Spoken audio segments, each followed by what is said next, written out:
As we approach the 250th anniversary of the signing of the Declaration of Independence this July, we're highlighting our American heritage, and nothing exemplifies that more than our diversity. Oklahoma forever changed in the 51 years after the end of the Vietnam War. Our Wayne Stafford reports on how the Vietnamese community have made their mark in Oklahoma City. We're serving up some hot breakfast, hanging out at Jimmy's Egg with the owner, Ban Nguyen. He tells me after more than half a century, he's more of an Okie from Muskogee, but that wasn't always the case. My family was the first refugee family come to Oklahoma back in '75. Well, we just came unknown land and just trying to survive. Nguyen told me his story, which he details in his book, Swinging and Slinging, following his journey from being a tennis player at 13 years old in Vietnam to starting a new life in Tulsa, Oklahoma. Partnering with his father-in-law in 1986, he grew Jimmy's Egg from one restaurant to 20.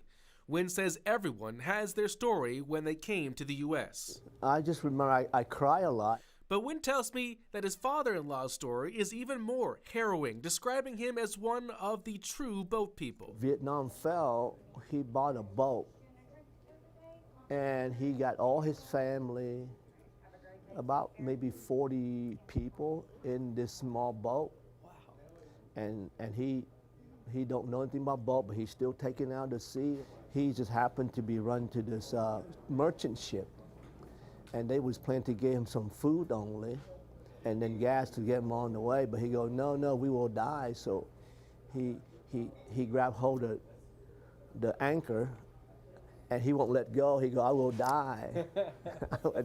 And so the captain agreed and take the family up.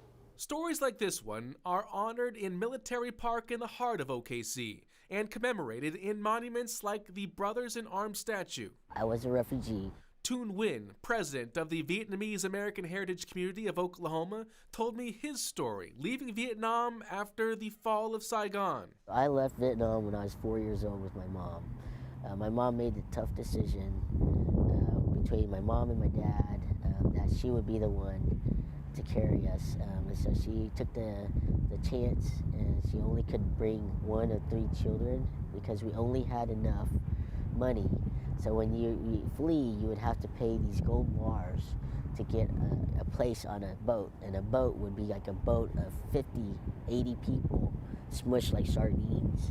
We were lucky to be picked up after 3 days, 4 nights in the ocean by a U.S. Navy ship. The boat people of Vietnam are now recognized in a new art installation called We Have Arrived, showing their journey and the success that they've achieved in the 50 years since. Yeah. And you can visibly see the success of the community. I mean, our Asian business owners bring in about $1.2 billion in sales tax revenue for our city.